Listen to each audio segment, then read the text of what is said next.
കൂടുതൽ വാർത്തകളും വീഡിയോകളും കാണാൻ ഈ ചാനൽ സബ്സ്ക്രൈബ് ചെയ്യുക. കൂടെ ബെൽ ബട്ടൺ അമർത്തുക.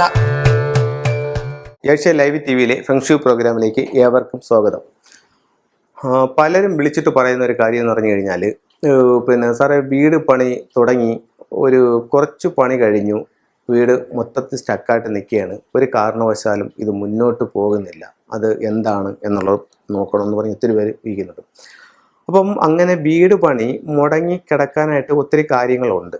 അതിൽ ചിലപ്പം വീടിൻ്റെ ആ ഒരു ഫ്ലൈങ് സ്റ്റാർ, ഇപ്പം ഞാൻ അടുത്ത സമയത്ത് കോട്ടയത്തൊരു വീട് ഇതുപോലെ അവർ വിളിച്ചു, ബേസ്മെൻറ്റ് കെട്ടിയിട്ടാക്കിയാണ്. ബേസ്മെൻറ്റ് കെട്ടിയിട്ടിട്ട് അതിനുശേഷം അവർക്ക് ആ വീട്ടിൽ ഒരു 3-4 ആക്സിഡൻറ്റുകൾ എന്ന് പറഞ്ഞാൽ ഹെവി അല്ല, എന്നാലും ചെറിയ ചെറിയ വീട് കൈയൊടിയുക, കാലൊടിയുക, അങ്ങനെയുള്ള 3-4 ആക്സിഡൻറ്റുകൾ അവിടെ സംഭവിച്ചിട്ടോ. അപ്പോൾ അവർക്ക് ഒരു പാർട്ടിയെ വിളിച്ച് കാണിച്ചപ്പോൾ അവർ പറഞ്ഞു, ഇതെന്തോ പ്രശ്നമുണ്ടെന്ന് തോന്നുന്നു, നിങ്ങളൊരു നല്ലൊരു കൺസൾട്ടനെ വിളിച്ച് കാണിക്കുമെന്ന് പറഞ്ഞു. അങ്ങനെ അവരെന്നെ വിളിച്ചു. ഞാനങ്ങനെ പോയി നോക്കിയപ്പം അതിൻ്റെ ഫ്ലൈങ് സ്റ്റാർ അനുസരിച്ചിട്ട് അവർ ഡോറ് വെച്ചിരിക്കുന്ന ഭാഗത്ത് വാട്ടർ സ്റ്റാർ 5 ആണ് വന്നിരിക്കുന്നത്. 5 എന്ന് പറയുമ്പോൾ ടോട്ടൽ ലോസ് ആണ്. അപ്പം അവർ എന്തിൽ തൊട്ടാലും നഷ്ടങ്ങൾ പ്രശ്നങ്ങൾ എന്നുള്ള രീതിയിലാണ് പോകുന്നത്. അങ്ങനെ ഞാനത് പോയി അതിൻ്റെ ഇതെല്ലാം കറക്റ്റ് ചെയ്ത് കൊടുത്ത് ഡോറിൻ്റെ സ്ഥാനമൊക്കെ ഒന്ന് മാറ്റി, റൂമുകളൊക്കെ അങ്ങോട്ടും ഇങ്ങോട്ടൊക്കെ ഒന്ന് ചേഞ്ച് ചെയ്ത് കറക്റ്റ് ചെയ്തു, അതങ്ങനെ കൊടുത്തു. അപ്പോൾ പല കാരണങ്ങൾ വരും ഇതിൻ്റെ പണി മുടങ്ങിപ്പോവാനായിട്ട്. എന്നാലും നമ്മൾ ബേസിക്കായിട്ട് കുറച്ച് കാര്യങ്ങൾ ശ്രദ്ധിച്ചു കഴിഞ്ഞാൽ ഇത് സംഭവിക്കാതിരിക്കും. അത് എന്തൊക്കെ ചെയ്യണമെന്ന് പറയാം. ആദ്യം ഒരു പ്ലോട്ട് നമ്മൾ കണ്ടു. പ്ലോട്ട് നമ്മൾ കാണുമ്പോഴത്തേക്ക് ആ പ്ലോട്ടിൻ്റെ ആ ഒരു ഘടന, അത് നമുക്ക് ഇപ്പോൾ പറയുന്നത് കിഴക്കോട്ട് ചരിഞ്ഞ ഭൂമി, അല്ലെങ്കിൽ കിഴക്കോട്ടും വടക്കോട്ടും ചരിഞ്ഞ ഭൂമി, കന്നിമൂല ഉയർന്ന ഭൂമി, ഈശാനകോണം താഴ്ന്ന ഭൂമി, ഇതാണ് ഏറ്റവും ഉത്തമമായിട്ടുള്ള ഭൂമിയായിട്ട് കണക്കാക്കുന്നത്. അപ്പം അങ്ങനെ നീരൊഴുക്കുള്ള ഭൂമി നമ്മൾ തിരഞ്ഞെടുക്കുക. എന്നിട്ട് നമ്മൾ വീട് പണി തുടങ്ങുന്നതിന് മുമ്പ് ഈ വീടിൻ്റെ കോമ്പൗണ്ട് 4 വശവും കെട്ടിത്തിരിച്ചിട്ട് ഇവിടെ മറയ്ക്കുക എന്ന് പറഞ്ഞാൽ, ഇപ്പം ഒരു ഏക്കറുള്ള പറമ്പാണെന്ന് വെച്ചോ, അതല്ലെങ്കിൽ ഒരു 3-4 പേരുടെ വസ്തുവാണെന്ന് വെച്ചോ. അപ്പോൾ നമ്മുടെ ഈ കോമ്പൗണ്ട് തിരിച്ചില്ല എന്നുണ്ടെങ്കിൽ അപ്പുറത്തെ പറമ്പിലുള്ളൊരു നെഗറ്റീവ് നമ്മുടെ പറമ്പിലേക്ക് വരാനുള്ള സാധ്യതയുണ്ട്. പക്ഷേ കോമ്പൗണ്ട് തിരിച്ചു കഴിഞ്ഞാൽ നമ്മൾ അതിനെ ഒരു വാസ്തുമണ്ഡലം തിരിച്ച് അതിനകത്തായി കഴിഞ്ഞാൽ അത് നമ്മളെ ബാധിക്കില്ല. അപ്പോൾ ആദ്യം വീടിൻ്റെ 4 വശവും ഒരു കോമ്പൗണ്ട് കെട്ടിത്തിരിക്കുക. എന്നിട്ട് ഈ പണി നടക്കുമ്പോൾ, ഇത് വിശ്വസിച്ചാലും ഇല്ലെങ്കിലും ദൃഷ്ടിയെന്ന് പറയുന്നുണ്ട്. അപ്പോൾ ആ പണി തുടങ്ങുന്ന സമയത്ത് എന്ന് പറഞ്ഞാൽ മറ്റുള്ളവരുടെ കണ്ണ് പെട്ടിട്ട് അതിൻ്റെ പണി സ്റ്റക്കായിട്ട് നിൽക്കുന്ന അവസ്ഥയുണ്ട്. അപ്പോൾ അതുകൊണ്ട് പുറമേ ഉള്ളൊരു വ്യക്തി ഈ പണി ചെയ്യുന്നത് കാണേണ്ട കാര്യമില്ല. അതിൻ്റെ 4 സൈഡും മറച്ച് പണി തീർന്ന് എല്ലാം കഴിഞ്ഞതിന് ശേഷം പുറമേ നിന്നുള്ളവർ കണ്ടാൽ മതി. അതിൻ്റെ പണിയുടെ പ്രോഗ്രസ് മറ്റുള്ളവർ അറിയേണ്ട കാര്യമില്ല. അപ്പോൾ അങ്ങനെ 4 സൈഡും മറച്ച് അത് ചെയ്യാം. പിന്നെ ദൃഷ്ടി തട്ടാതിരിക്കാനായിട്ട് കോലങ്ങളും മറ്റതൊക്കെ വെക്കുന്നുണ്ട്. അതൊക്കെ ഓരോരുത്തരുടെ സൗകര്യം പോലെ ചെയ്യാം. അത് കഴിഞ്ഞിട്ട് നമ്മളൊരു വീട് പണി തുടങ്ങാനായിട്ട് കന്നിക്കുറ്റിയൊക്കെ അടിച്ച്, അപ്പോഴത്തേക്ക് ഈ വസ്തുവിൽ ഭൂമി പൂജ ചെയ്യുന്നത് വളരെയധികം ഫലപ്രദമായിട്ടുള്ളൊരു കാര്യമാണ്. അത് ചെയ്യുന്നത് വളരെ ഉത്തമമായിരിക്കും.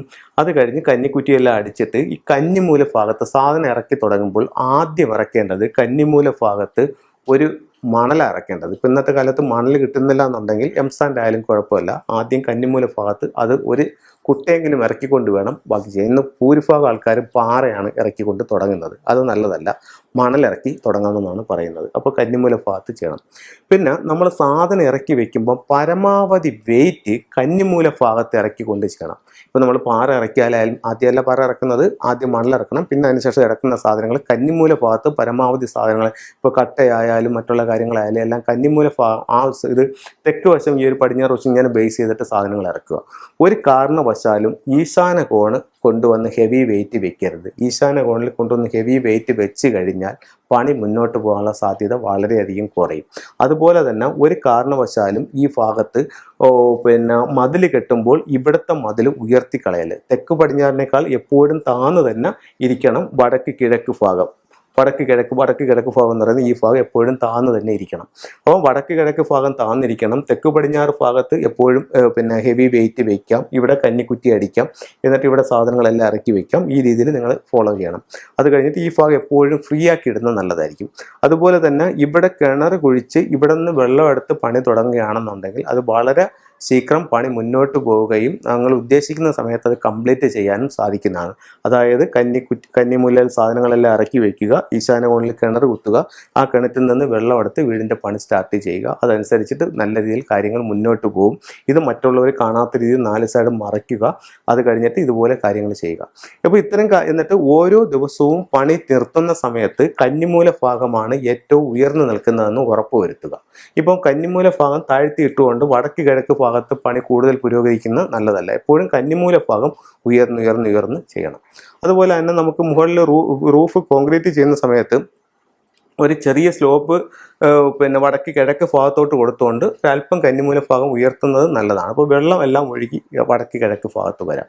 അപ്പോൾ ഈ രീതിയിൽ നിങ്ങളൊന്ന് ശ്രദ്ധിക്കുക. നിങ്ങൾക്ക് എല്ലാ ഐശ്വര്യങ്ങളോടും കൂടി നിങ്ങൾ ഉദ്ദേശിക്കുന്ന സമയത്ത് നിങ്ങൾ ഉദ്ദേശിക്കുന്ന ബഡ്ജറ്റിനകത്ത് നിങ്ങൾക്ക് പണി തീർന്ന് അവിടെ എല്ലാ ഐശ്വര്യങ്ങളും കൂടി ജീവിക്കാൻ താമസിക്കാൻ സാധിക്കട്ടെ എന്ന് പ്രാർത്ഥിച്ചുകൊണ്ട് നിർത്തുന്നു. നന്ദി, നമസ്കാരം.